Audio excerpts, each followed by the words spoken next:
All right, all right. We are back here once again, and this is the Gracious Hope Live podcast. My name is Pastor Alexander Red, and Reverend Swat Dede is also here to host this program as always. And so today we are so joyful in our spirit to talk about our culture, the Liberian culture. What is the meaningful understanding that we must have about our country's identity? Meaningful culture that defines Liberia is what we're going to be talking about today. And Liberia is Africa's oldest republic that gained independence in 1847. Now, since then, the question is, have Liberians grown to the ways of life, including arts, beliefs, and institutions passed down from generation to generation? In other words, what I'm saying is that what are the Liberian ways of life that characterize the entire society? And that is why we have one of our cultural experts here. He is Dr. Joseph Gbaba, and he is the founder and executive director of DATI, and that is the Decanty Artist Theater Incorporated. He resides in the United States. He has a lot of projects going on for peace in Liberia, and we'll be talking about that later on today. And he is our special guest to discuss meaningful Liberian cultural indicators that define the country's codes of manners, dress, language, religion, and arts and beliefs. And so that's why we'll be talking about. And we'd like to say it is a pleasure to welcome you here once again on this beautiful Saturday. Have a nice weather here. I'm not sure where you are or your location, but let us comment, okay? Let us talk about our culture today. What does Liberian culture mean to you? How do you understand when you say you are a Liberian? What makes you a Liberian? What is the distinguishing mark of a Liberian man and a Ghanaian man, a Nigerian man, a Togolese man, and the list goes on? So then let us look at some of the indicators of our traditional values, our culture as a whole, and our social skills. And Dr. Baba will be able to, give us some meaningful understanding of what it means to be a Liberian and how you can be defined also by your culture or where you were born. That is our country, Liberia. And so it is a pleasure now to bring on Reverend Suarez Dede. Reverend Dede, we are here again on another fascinating day to talk about the meaningful understanding of our culture. Indeed, this is the day that the Lord has made. We will always rejoice in it, Alex, because God continues to be merciful towards us. And by the way, I like your dress there today, that beautiful shirt you're wearing. I'm Yeah. trying to emulate what you do, so I'm wearing mine as well. This is our cultural dress as we see it, except we are wrong, but for Liberians, this is what we wear. We call this the country cloth. I hope I got it right. The country cloth, and it is woven and put together by experts for us to wear, and it's our dress code. But again, culture is a way of life by people. Their Yes. style, their modernism, the way they see themselves. If you look at culture, it's customary beliefs, social forms, and material traits of a social, religious, or social group. So Mm-hmm. these groups will define themselves in certain ways that they should be identified as a people or as a nation state. So when you discuss culture, you want to see traits that people can identify with. So if you see a Liberian, you see the dress code or the mannerism or the behavior, you can quickly say this is a Liberian. When I went to a program recently, Alex, with Mm-hmm. different nationalities, and I came across different people. But as soon as I came across a Liberian, he didn't have to tell me he was a Liberian. It was easy. It was glaring. Yes. It was clear. So we are distinct, brother. We are so distinct. But the thing is, our way of dress, the dress code. Today I'm wearing a country cloth. You wearing the same thing. Do we often wear this? Do we often carry our Liberianness with us everywhere we go? The Nigerians do that. The Sierra Leoneans do that. Ghanaians do that. They speak the tongue. I mean, even in the public, mean, Yeah. sometimes that's a different one. But what are we identified by as Liberians when we appear? What is it? And that's what we are discussing today. And I agree with you. We have somebody who is well versed in the area, Dr. Gbaba, who is going to just help us understand ourselves. That's how I'm going to put it. Help us understand ourselves so that we appreciate ourselves and want to live as ourselves and be ourselves. That's the intent of today's program, Alex. Yeah, and being yourself is the way to show that you're authentic, that you're not pretending, that you're not playing no game. You're Liberian, you speak like a Liberian, you do things like a Liberian, you dress like a Liberian. But we're gonna find out what does it mean to look like a Liberian, how to dress like a Liberian. Indeed. Let we address, Alex, that we address. But before we do that, we find out that there is a project going on, a reality show going on in Liberia, and this reality show, has spent over 40,000 United States dollars to build an area like an acre where they build a lot of cultural artifacts, and they do most of that shooting there.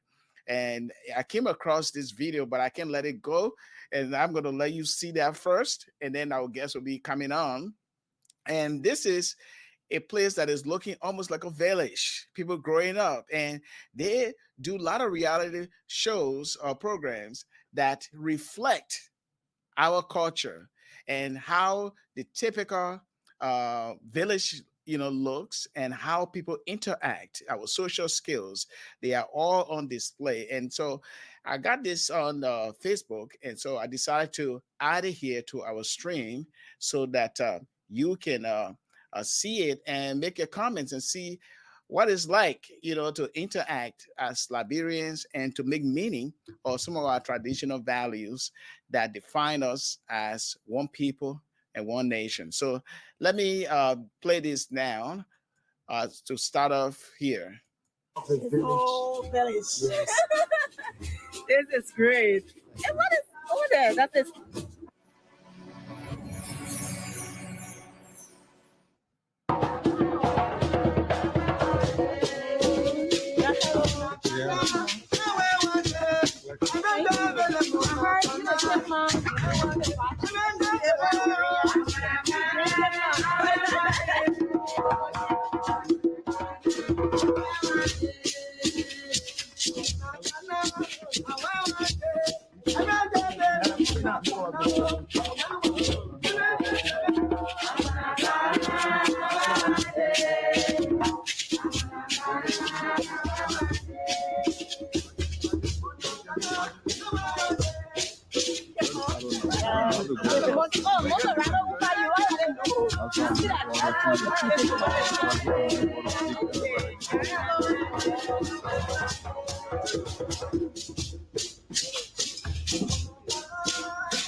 Okay.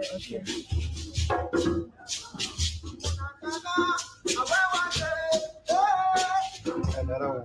Okay, another story.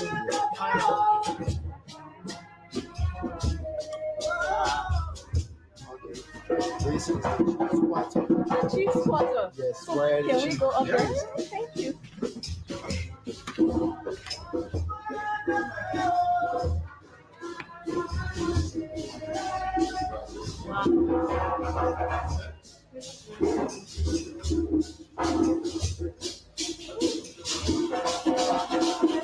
This is where she had meeting with the air council. Okay. And the other place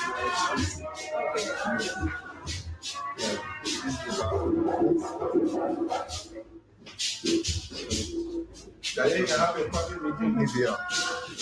This is the chief's Yeah, room. Okay. But chief, Your one get four there in your room. No, the chief and his family.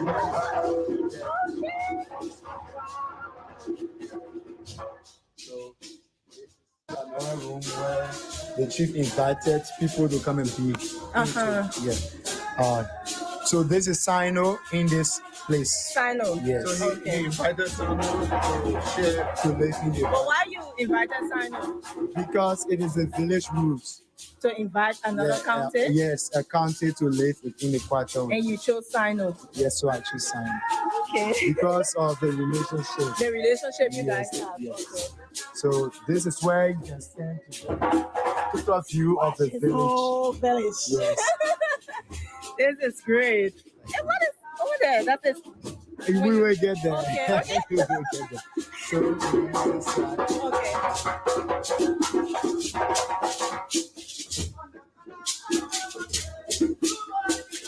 Thank you.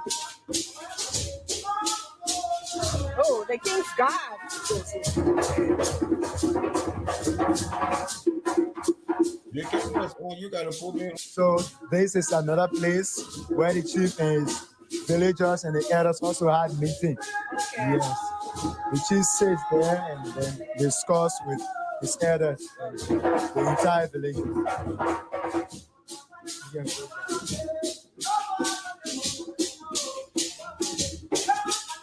This is where villagers come to eat. Right here. Villagers, all of them Yes, except all of for them you. come here to eat. Okay. Yes. Out there is also where the chief sits to eat. To eat. Okay. Yeah. And this is the kitchen where all of the foods I are prepared. prepared. All the masajama, palm butter, everything right here. Yes. Okay. Yes. That's good. Actually. And I see you have good running water. Yes. Yes. So we are here. Okay. For the cooking. Yeah. Okay, over there. Right here, right here, right here. Yeah. Oh. This is where the chief rests when he needs some fresh air. He comes here with his family, he sits and takes some rest. Okay, I see the little bench over there. Yeah, so let me show you. Okay. Right here. Right here. So now he's here and then they ride him. This is life. You are enjoying life here. We are enjoying life. Yeah, you guys are enjoying life. Thanks to the great oracle for preparing this place for us. So this is a yes, Yeah, yes. yeah. This is a garden that was made by a girl from Lufi by the name of Ubo. Okay. And also the chief. Uh-huh. The chief planted the cassava. Cassava, And also the pumpkin. I planted pumpkin. Okay. Working there so that it can grow. Yeah, so that we can eat them too. Yeah. Okay. All right. Yeah, so Wow. I'm loving this. thank you. So right here is where we rinse our skin before getting into the creek, because some people rise out in the sand and then they get sand on their body. So you rinse your body here before getting to the creek. Into the creek. Okay. Okay. So this is also a bathroom, Okay. which have a four separate rooms. Okay. Yes. 4 separate. Yeah, 4 Okay. separate rooms. It's also a bathroom. Okay. Okay. So down here is the creek. The creek. Okay. Yes. Okay. This So is you the have to creek. clean up from here first. and Yes, then before get getting to the creek. Okay. Okay. Yes. And if you get there, you already like it. It's Okay. very good. Uh-huh. Water can come from the wall. Yeah. Water comes from the wall. Yeah, we have water coming from the wall, waterfall. Cracks. Yes, yes. Wow. And if you take a look, you see a bridge over the creek. Yeah. That is where the strong men of the village go for competition. It's a monkey bridge. No. What are you talking? Let me go What you talking? example. Just show example. Yeah. So you see, yeah, that's it. Wow. That's it. And then up there, you see people passing up there too. Yeah. Oh my God. Only strong men go The there. person that goes most often wins. Yeah. Yes. Okay, without like getting tired or falling into the water. Yes. The chief can also go there too. Oh, okay. The What chief, I've done yeah, is to win this particular title. Thank you. So why?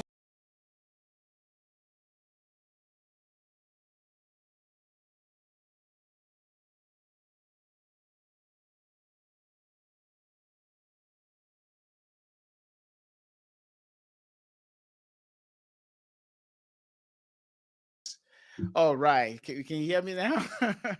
I'm not sure what's going on. Our guest is also having some technical difficulties in the back as well. And I'm not sure, he's not appearing on the screen. He's in the studio, but he's not appearing on the screen for some technical reason. But I'm not sure whether his audio is going to work. Dr. Gbaba, can you hear me? Yeah, so he can hear you. Okay, he can hear me, but his video is not on. Okay, the audio is very clear. It's perfect. Yeah, audio I'm is not sure clear. why his picture, his screen is not showing. I'm not sure, but anyway, we like to say welcome to the Gracious Hope live broadcast, and we just display some of the cultural practices or reflection of our culture or traditional norms um, in that village. It looks like a village, and they pay over what $40,000 just to construct that settings so that they can do the reality program. Reverend Dede, that is very, very, very, very uh, good work that they Indeed, are doing. indeed, indeed. It reminds me of the Besau Cultural Village and the Kenija Village because I went there when I worked with the Ministry of Information in the 80s before the war came, and it was a unique place to be. Whenever I went to Besau Cultural Village or Kenija, my mind kind of marvel at the kind of rich cultural heritage we have. I would say have, we still have it. Our people, our people are still uh, Go ahead, go our, ahead. yeah, our people are still living that cultural heritage in the villages and the towns, except for us who have left the town and are in different places. Are we still living those culture? Are we still doing that? That's the whole thing. So that is a good remaking of our cultural heritage that they did. And I learned that there was a JJ Rouse Foundation that already built that place up. The JJ Rouse Foundation. Yeah, and people need to contribute, to make it, bigger, so that the young people that are coming up, those who have interest in tourism, arts, and culture, can take advantage in sharpening their skills. All Indeed. right, Dr. Gbaba, Dr. Joseph Gbaba, he is the executive director and founder of DATI, that is the Degonti Artists Theater Incorporated. And he has been working on some meaningful projects, cultural projects for peace in our country. And it is the intention to broaden his spectrum of the peace initiative that he's doing through play and other avenues that he is exploring. And so we are so glad to have him here. Dr. Gbaba, good afternoon. Good afternoon to all. Welcome, Good sir. afternoon. Yes. Now we are talking about the meaningful understanding of our culture, Liberia, and we've been around as a republic for a long time before even other countries in our hemisphere. Now, when it comes to culture and looking at its meaning and how our culture defines us as people, you are an expert in this. You have an expertise. You are well educated, both academically and uh, practically. You are well experienced. You are trained numerous people. People have, come under your tutorship. You taught at Cottington, and you just have a very, very decent and long resume or credential. Now, tell us, when you see a Liberian, okay, and you look at our country right now, what do you make of all that is going on? Are we still keeping intact our culture or things that we identify by, or are we losing them? What is your take? Well, first of all, let me begin by expressing grateful thanks and appreciation to you, to Reverend DATI, for inviting me on your show. And also in particular to you, Reverend Red, for being one of the sponsors of the DATI Kukatono Peace Project in Liberia. I want to thank you very much because you are one of those young Liberian intellectuals who is supporting, my legacy and supporting the preservation of Liberian arts and culture. And I just want the world to know that, because when somebody does something, it's good to let them know how appreciative you are, so more chopping can drop. Okay. So having said that, to answer your question, I will take my own time to explain to all of you Liberians regarding the status of our nation. We are in a period of lamentation. Since you are in the biblical field, I will use some words that will relate to your field so that we can go into it with respect to the religious and spiritual aspects of what we are experiencing as a nation and people. So first, we are in a period of lamentation. And being a period of lamentation means that we are bereaved. We are bereaved because we lost over 250,000 of our brothers and sisters. And in our tradition as Liberians, as Africans, we have certain rituals that must be performed when a life is lost.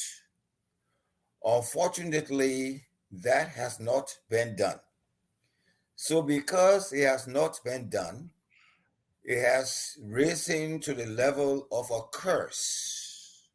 And that's another word that I want you to take note of, as I speak to all of you from mine, in my element as a cultural expert and Bagwian from the eastern region of Liberia. So one, lamentation; two, curse. When a people are cursed, no matter who you bring, you can bring a Rockefeller, you can bring Joe Biden, you can bring all the richest people in the world, you can bring Ellen Johnson Sirleaf. They will never succeed in whatever they endeavor to do, because the land has been cursed. How do you go from being cursed to being forgiven by the Lord? That's the next question that all Liberians should be thinking about. How do you go from being cursed to being forgiven? That comes through repentance. So that's another word that I want you to take note of: repentance. We talk about lamentation, we talk about curse, we talk about repentance. Unfortunately, those who have been the key players, the key perpetrators in in unleashing violence, mayhem, atrocities upon the people of Liberia, do not express any remorse. That's another word that I want you to take note of: remorse. When a people or certain individuals harden their hearts, that's another expression also: hardening your heart. Harden their hearts and don't show remorse. They are defying the power, the precepts of the Lord.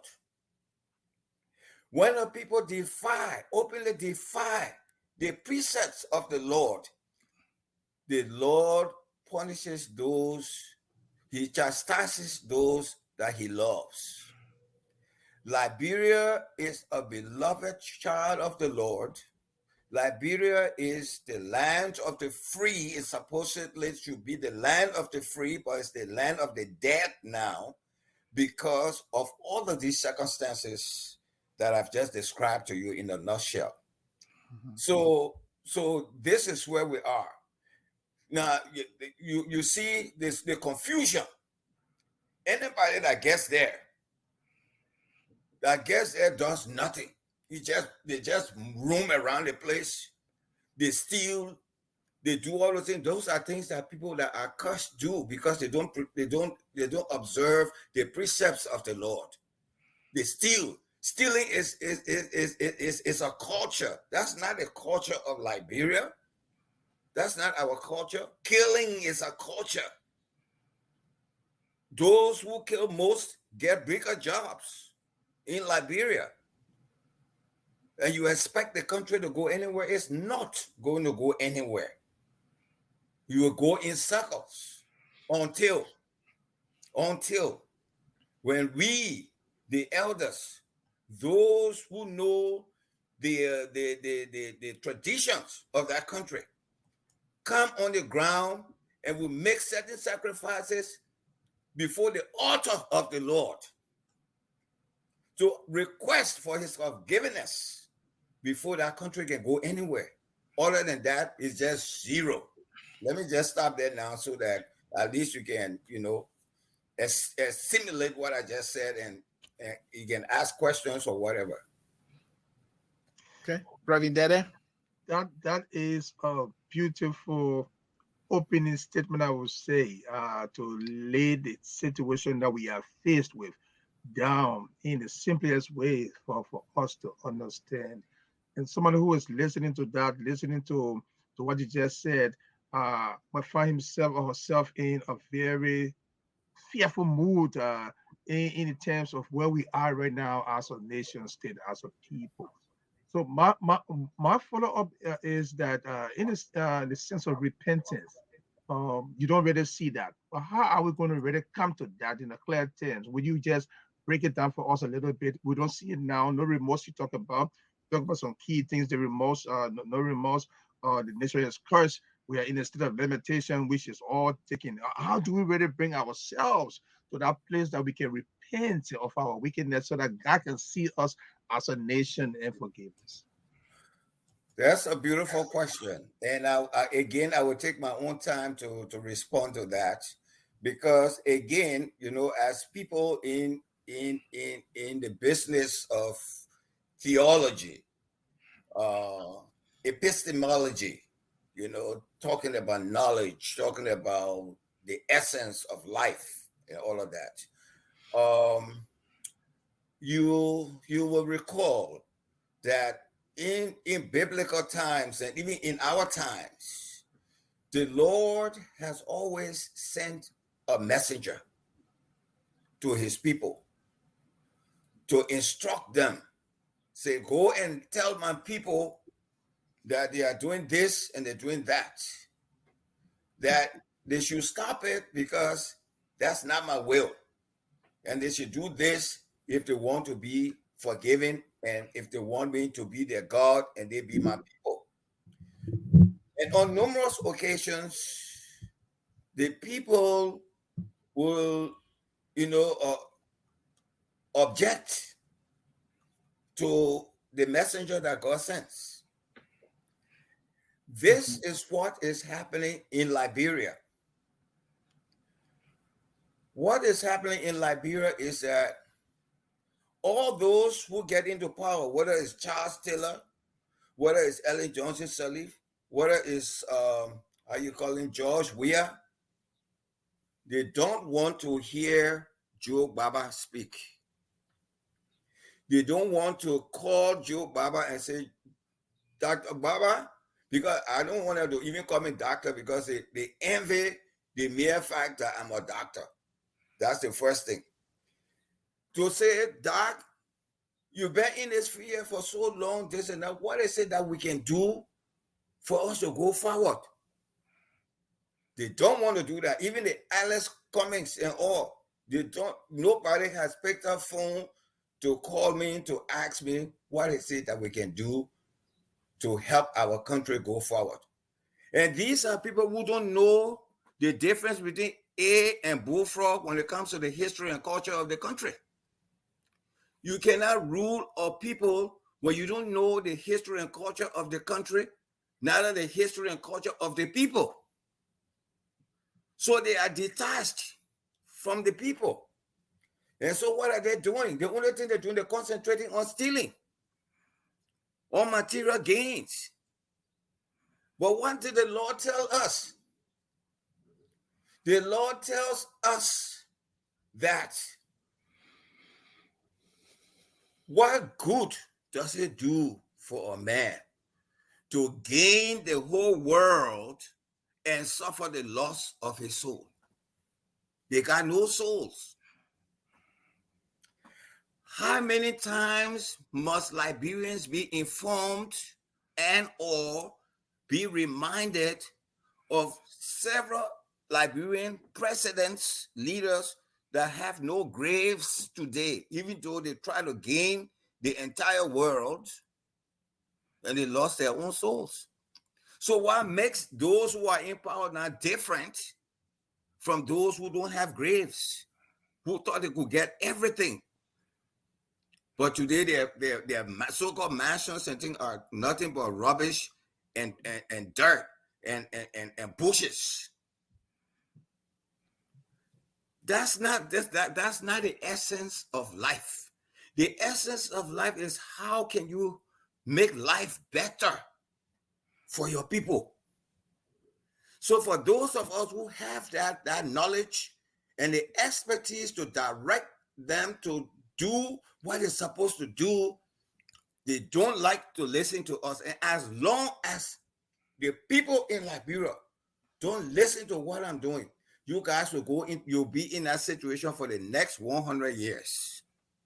Next 100 years. Gbaba, before Ellis comes in, I know he has a follow-up question. So are you telling us that that you have the solution to Liberia and they should call you? Well, the question is, have you tried reaching them and make yourself available, since you have the message to share with them for our country to go to where it's supposed to be? So again, are you saying you have the solution to the problem we have, and until they call you, the solutions will not be diverged? Okay, that's a good question.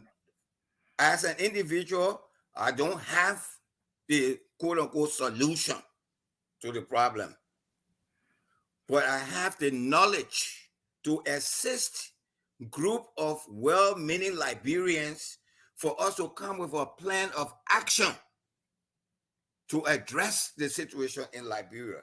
And that knowledge that I have comes from my expertise as a cultural expert with 49 years of experience promoting the history and culture of Liberia on the stage, from Liberia to America to France to this, that, globally.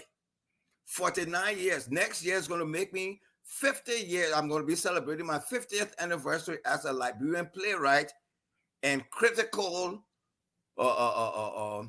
analyst of the Liberian situation. That's one of the reasons why they don't like to listen to me, because they did that to our port, and nobody's going to do it to me, because I'm from both sectors of the Liberian dichotomy, the traditional side and the Congo country and miracle Liberian side. So I'm like a door. I see inside and I see outside. And my life as a Liberian is not, it is exemplified in the way how I deal with Liberians and how Liberians embrace me as someone who embraces all Liberians. So it's not an issue about tribalism. I am married to an American Liberian woman. My children are traditional Liberians and the Congo and the American Liberians.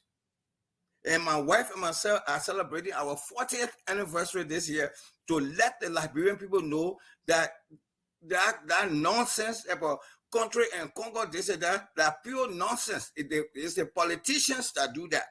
But we, the ordinary Liberians, we love one another and we can live together in peace and harmony. And that's what Liberians should be doing. So that's why I'm saying that I'm one of those who can assist the Liberians for them to understand that our country and conquer thing that they always do, that's what's pushing the country backward. So, Dr. Okay. Gbaba, have you tried reaching out to them? That's a follow-up question because we have some to Oh, offer. look, we'll try to reaching out to them. I can send you, after this podcast, I will send you emails. I will send you emails of communication to Ledger Who Rennie. Ledger Who Rennie, as you know, that one of my proteges. Ledger Who Rennie with no response. Eugene Nangwe, no response. These are people now who are in the Ministry of Information, Cultural Affairs, and Tourism. You see what I'm talking about? That's my area that I've been commanding, for 40 some more years, almost 50 years. So what even though they are children that I can born, but because they are in authority, I send them this information and say, dear Eugene Nangwe, the Country Artist Theater is launching a peace and reconciliation project in Liberia. And he's from Kepamas too. He grew up in Kepamas. We have a branch in Kepamas, the DATI Belendru chapter.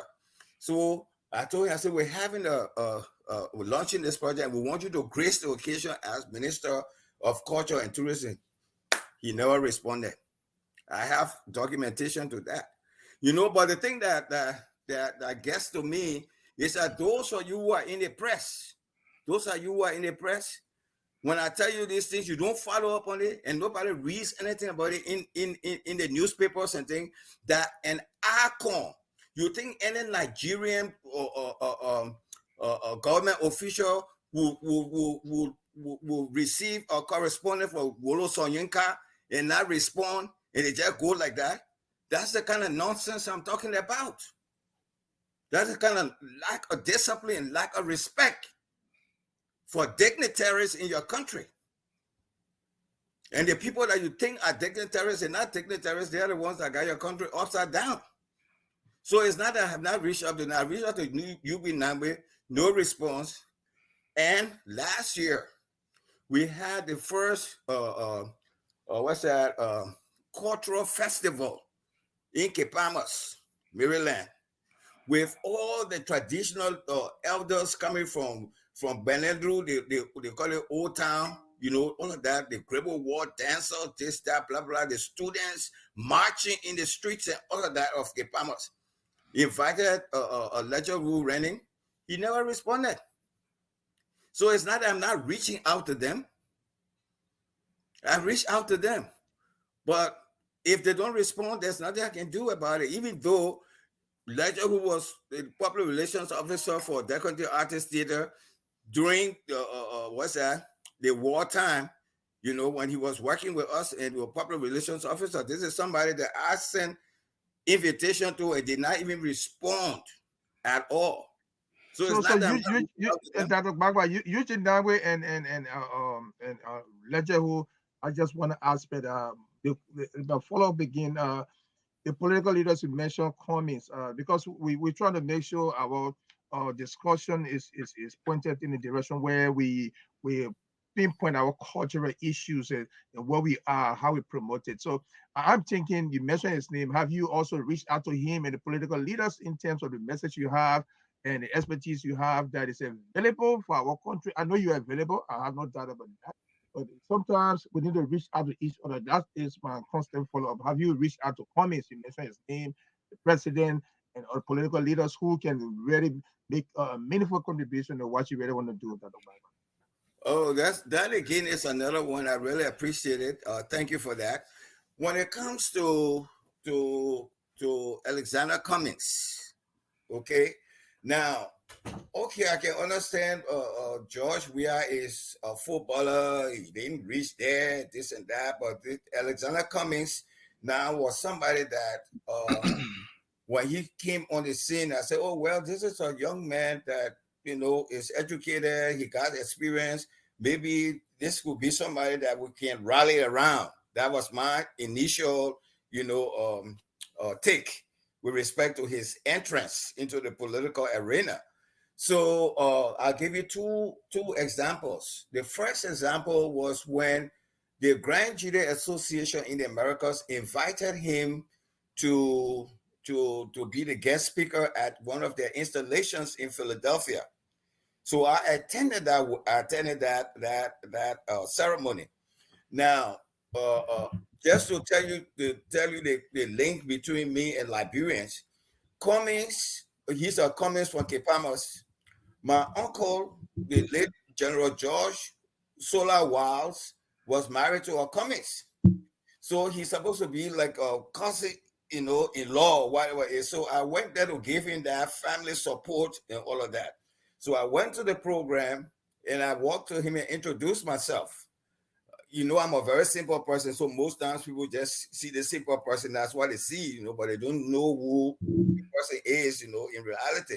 But I introduced myself and I told him, I said, we're supposed to be, distant relatives or whatever it is, but I like what you are doing. And anytime, if you need any support, please call on me. And can I have your number? And he gave me his Georgia number. After that event, I called him several times, no answer. Left messages, no answer. That was the end of that one. Then the second time around was when he and Honorable Koluba went to Sando County for some kind of a nationwide tour. On their way back to Monrovia, they stopped in Zwedru. And when they stopped in Zwedru, the young people there, the CDC supporters, started stoning them. They started doing this and doing that. And as you know, and or if Liberians don't know, I can tell them that Zwedru was established by my great-great-grandfather, Yali Ben. So that's why in Zwedru we have the Gbaba Veil and all that kind of stuff, because our ancestor established that town. And that Zwedru is the capital city of the Crown ethnic group of Liberia. And so anything that happens there, they will say Crown people did this, they did that, blah, blah, blah. So one morning when I woke up, I heard all this noise and the people were stoning, comments, them and all of that, this and that. And nobody wanted to talk. So I got up and made a statement. I said, this is wrong. He's a political leader of the country. And any Liberian can travel anywhere in Liberia and should not be harassed and stoned because they differ with you, politically or psychologically or philosophically, So I made that, but I didn't stop there, because we have a peace project in Liberia and instructed the DATI Druba chapter to reach out to Honorable Koluba and Cummings to let them know that we wanted to have an audience with them for us to empathize with them for what happened, because it was wrong. They granted us the audience, and I instructed the young people. We purchased a sheep, or a blemished sheep, white sheep, that we took to Cummings and Koluba, because the second thing was that, Cummings is supposed to be from Maryland. And from Maryland, the people in Maryland, the Gbaba people, the Crown people, the Crew, the Bassa people, we are the Kwa people, we are brothers and sisters, children. So so it's an abomination traditionally for anybody to stone any Gbaba man, Crew man, Bassa man in a Crown or setting. You cannot do that traditionally. If that happens, then you gotta make a sacrifice. So that's why I sent the children with the sheep to Yeka Koluba and Cummings. And I take the sheep to them and let them know that that's not the way of the Crown people. We don't stone strangers. We embrace our strangers and all of that. So you're never mind for what happened. And when he got up to speak, now I must tell you that I wasn't impressed with his behavior, because he was kind of a little pompous. He got up to speak. He didn't really address me as he should have done. And then in his statement, he said, well, we'll make a donation. That donation, if then 2 years, going 3 years, it has not been made. Now, when you do that kind of stuff to somebody who is cultural, who is traditional, Our word is our bond. And I hold that against him. And when the time comes, when the appropriate time comes, I will let him know before the entire nation that also was an abomination to say something and not do it as a leader. Okay. Now, if you're just joining us, this is the Gracious Hope Live podcast, and this program's platform is to promote and preserve our heritage. And today we are looking at our culture, some of the issues within our culture, and how our culture has been growing over the years since Liberia gained its independence in 1847.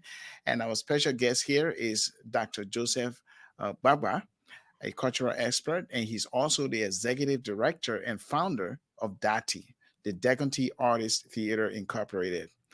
And excuse me, Alex. Alex, just 1 second. Della, just to add one piece to the thing with Yeke and comics. Yeke, on the other hand, is the crown people leader. In our tradition, marriage is sacred. Yeke is married to a crown woman. They got children. So there's no reason why any crown person should stone our leader when it comes to when it comes to visit their in-laws. So that was one of the reasons why we had to slaughter a sheep, to clear that, because we don't do that traditionally. You can go ahead. It's a Yeke Koluba you're talking about, Yeke Koluba? Yeah, the representative, the Honorable Yeke Koluba. Okay. Yeah, he's married to a crown woman. They got children. So that the crown people leader, when he comes, he's welcome to Grand Jide anytime. And when he comes there, he must receive full cooperation and respect and hospitality. He's not supposed to be stoned. Okay, Alex. Okay, and we'll be taking a break here, and we'll be right back. But please don't forget to share our link. Okay, share with your friends, and so that they can be a part of this program. We are here every Saturday, 3 p.m. Central Time, 4 p.m. Eastern Time, and 8 p.m. GMT, that is the Liberian time. And we talk about cultural issues, and we talk about faith. We talk about things that are contemporary, affecting our livelihood. And as we take this break, we'll be right back. Don't go away. Please be with us. We'll be right back.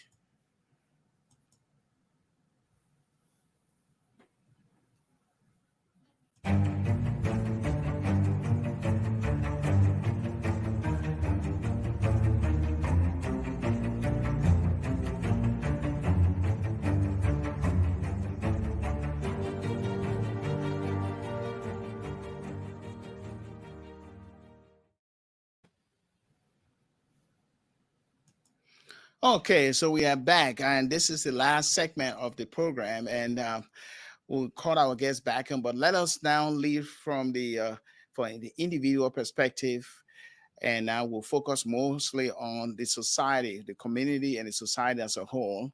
And Dr. Gbaba, based on your experience and your understanding of our culture, look at Liberia. We have our norms, we have traditional values, our manners, the code of dress, rituals, beliefs, art. Look at all of these aspects of our country can bind us together in cohesion as a country. Now, we have the youngest generation, and Liberia, as we know, based on statistics, the demographic that is growing is the young people. The young people are increasing in number, and they will become future leaders of our country. They will lead our country as we wear away. So let us take a look at the culture, those facets of our culture or things that we do to identify us. We want you to share your perspectives on our dress code, because now we see if you go to Liberian marriage or event, people dress like a Nigerian. They play that music. The church as a whole, they play gun, and I don't have nothing is wrong with that in a sense, but what makes you a Liberian if you neglect some of those things like our mannerisms or our music, our art, and our beliefs, and our ancestors' understanding of what it means to have a community that is in unity and ultimately lead to society harmony. What is your take so far, looking at the generation today? Okay. Again, I will take you back to your field. I will take you back to your field. God does not like rebels. He does not like those who kick against the prick. If you can remember this statement, let it stick with you as you continue your ministry, so that hopefully it will help Liberians to understand that what is being glamorized in Liberia as the acceptable norms and values of Liberia are not the acceptable norms. Lawlessness is not part of the norms of the Liberian society. From the beginning of the establishment of the modern Republic of Liberia, it's always been based on laws, rule of law. The rule of law helps us to practice the precepts of our ancestors, our cultural values, and all of that. So, honor thy mother and thy father, thou shalt not kill, thou shalt not steal, thou shalt not bear false witness against thy neighbors or whatever it is, thou shalt not covet, thou shalt not this, thou shalt not that, and all those kinds of things. When the Western world, through their so-called intervention, decided to put people who committed all these atrocities against the dictate of Almighty God, that hit the jackpot. So everybody said, well, I can kill and become chief of staff. I can kill and become minister of sports. I can kill and become minister of this and that. I can become senator. I can become representative. So the norms and values you're talking about are not going to be observed and practiced because, first of all, we don't have rule of law. So that's the first thing that governs a nation and a people is rule of law.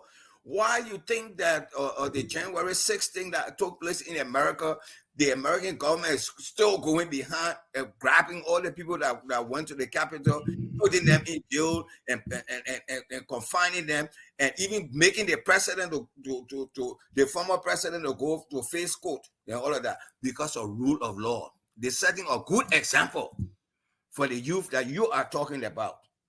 We are not setting good examples for our youth. Somebody is as poor as a church rat today. They get a little piece of job in Liberia and they're building mansions. You think I don't want to live in mansions too? With all that I have done, that I have learned? I want to, but the rule of law says that I must work diligently and honestly for me to gain whatever I want. And that's not what's happening. People taking shortcuts, disobeying the laws and all of that. So the first thing that you need in Liberia is rule of law. That's the first thing. It's not there right now. So what do we do? You know, instead and we're too busy calling the people who have killed our mind and our power. We're calling them honorable this and honorable that. That in itself is perpetuating, you know, the destruction of the culture that you are asking about. So the first thing, rule of law. Mm-hmm. The second thing that I want you to understand is that to preserve our history and our culture, the second thing is the structure, because you know every society has a structure. in our society, for instance, the Liberian society, we got governance, we got education, we got religion, we got social, cultural behaviors and all of that. So we start with it. We start with the education, the educational system. The educational system from the onset has always been Eurocentric, not Afrocentric. Mhm. So you are breeding young people to think like they are Americans or they are Westerners when it's supposed to be Liberians. So they know more about Philadelphia and Washington, D.C. than they know about Kokoya, than they know about Togbiri Town, Togbiribli, or feasible or whatever it is. That is not going to work if we don't concentrate on who we are. The other thing about the educational system is that is what white collar type of educational system, which differs from the traditional educational system. The reason why Liberia was highly productive with respect to producing cocoa, coffee, on the world market long time ago in the 1800s and even the early 1900s and all of that, was because the traditional educational system educates the people in the poro and the sandy and the ball and the other thing. They educate them to relate to the environment, to till the soil. So they were hardworking people. They produce their own food. They never got online to go buy pusawa. Mhm. They exported. You see the difference? So so you bring in a type of education that disables you to not be able to do anything for yourself, but to make you rely on somebody else to feed you. And then you expect for you to have independence. You cannot have independence like that. You see, so those are the kinds of things that people like us can help the Liberian people with respect to the relationships and all of that. How we are related. You need to understand that we are related. You sitting down there, or Alexander Red, and you or Dede, the two of you are descendants of brothers' children. Even though you sort of be Basa Hikran, but the two of you are related. And you look at your faces and then you will see that you're related. Go check your DNA, you will see that you're related. Okay. Well, you know, well, we time is fast spent right now, but I wanted for you to if you, for our audience sake, to pretty much define our culture when it comes to our norms, things that make us a Liberian or Liberians, things that Oh, we have hill, in Liberia, commonality. hill, oh, hill, Liberia, hill, oh, hill. This glorious land of liberty shall long be ours. To new nothing, pam, pam, pam, pam, pam, pam, pam, pam, pam. You see that? First of all, Liberia. The word Liberia means free. Okay, so Liberians are free people. Hypocrisy is not part of our heritage. To be a real Liberian, you must speak the truth. You must support the rule of law. That's the first thing.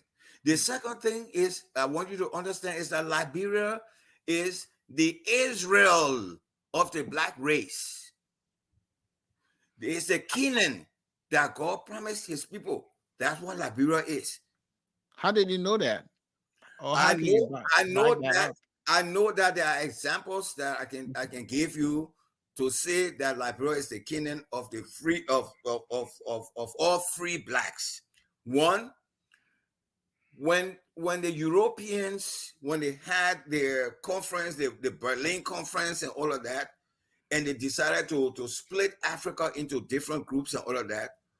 When they tried to touch God's anointed land and all of that, God told them not to touch that piece of land.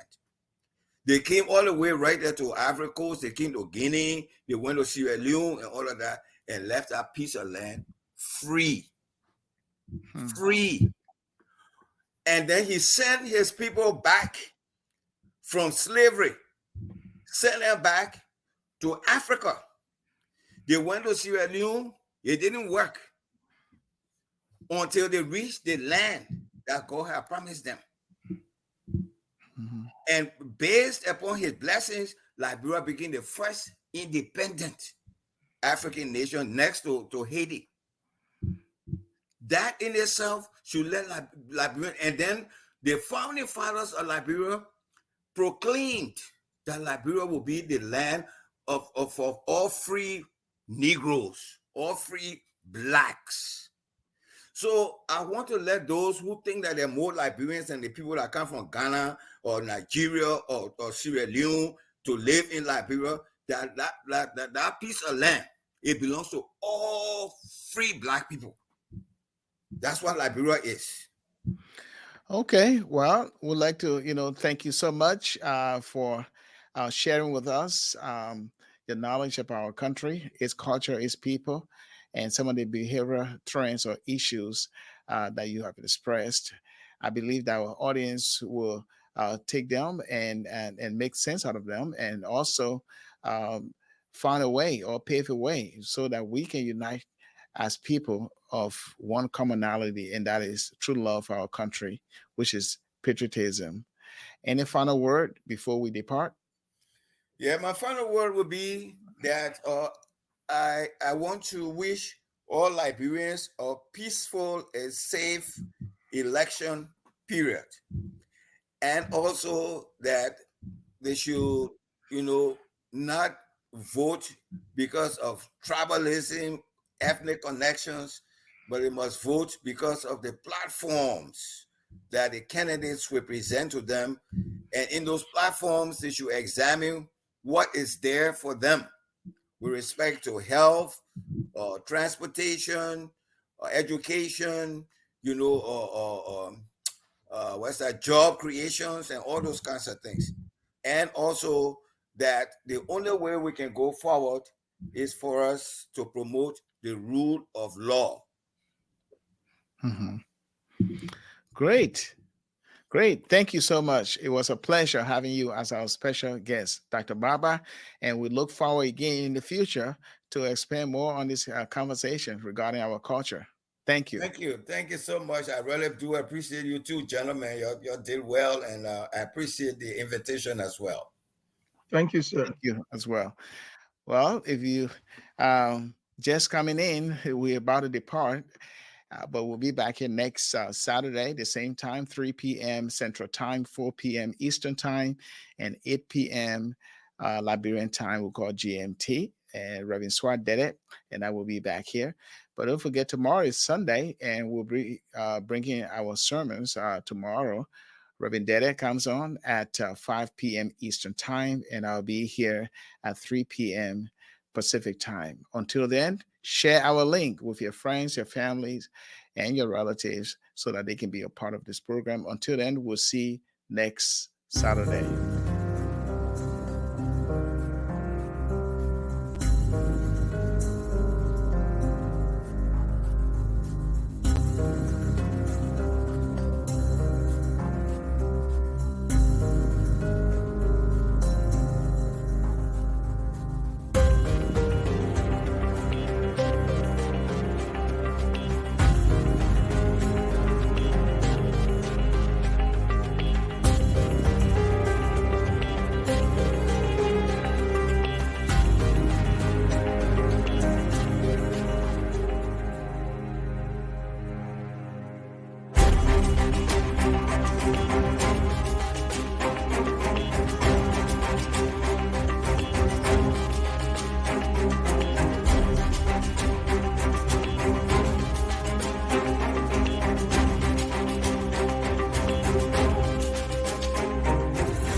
bread of earth and heart.